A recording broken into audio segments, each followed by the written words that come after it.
अस्सलामुअलैकुम नाज़रीन, आप देख रहे हैं एसओ न्यूज़ चैनल। हर ताज़ा और अहम खबरों के लिए देखते रहिए हमारा चैनल और शेयर करना ना भूलिए। राहुल गांधी जी को मैं ये बात स्पष्ट करना चाहती हूँ कि 1947 में जब भारत ने स्वतंत्रता पाई है तो इतना याद रख लीजिए, सिर्फ दिल्ली में रहने वाले राजनीतिज्ञ को ही ये एक राजनीति पर स्वतंत्रता मिली है अपना राज्य चलाने के लिए। और जब 1991 में हमारे प्रियतम प्रधानमंत्री पीवी नरसिम्हा राव जी जो आंध्रा के गढ़ से आते हैं और उसी समय तब का आर्थिक महामंत्री मनमोहन सिंह जी के संरक्षण में और उनके सलाहकार के हैसियत से तब हमको स्वतंत्रता मिली है हर उस भारतीय नागरिक को अपना आर्थिक स्थिर पर पैरों पे खड़ा रहने के लिए, जिसको हम अंग्रेजी में बोलते हैं economic liberation. Every Indian could start his own enterprise.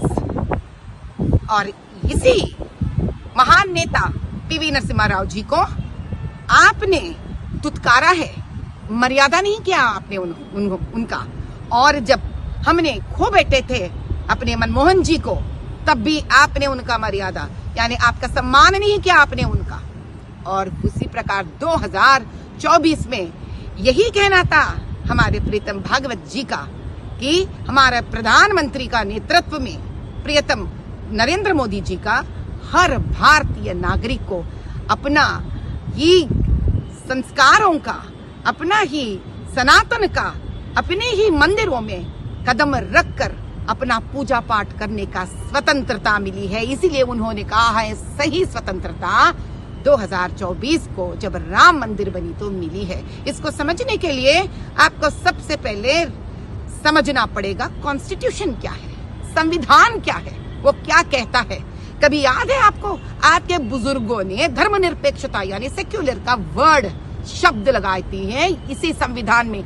आपने क्या किया महाराष्ट्र के इलेक्शंस को, आपने उलेमा बोर्ड को ला लिया है, वक्फ बोर्ड को ला लिया है, मुस्लिम पर्सनल लॉ को ला लिया है और अगाड़ी के साथ साथ मिले हैं आप हाथों में हाथ रखकर। इसीलिए आपको वहां पर हार देखनी पड़ी है।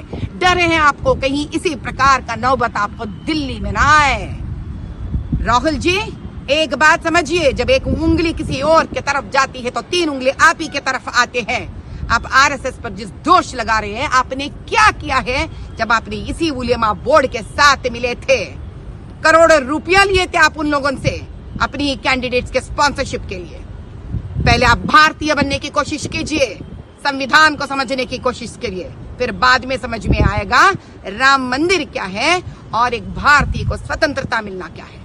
धन्यवाद।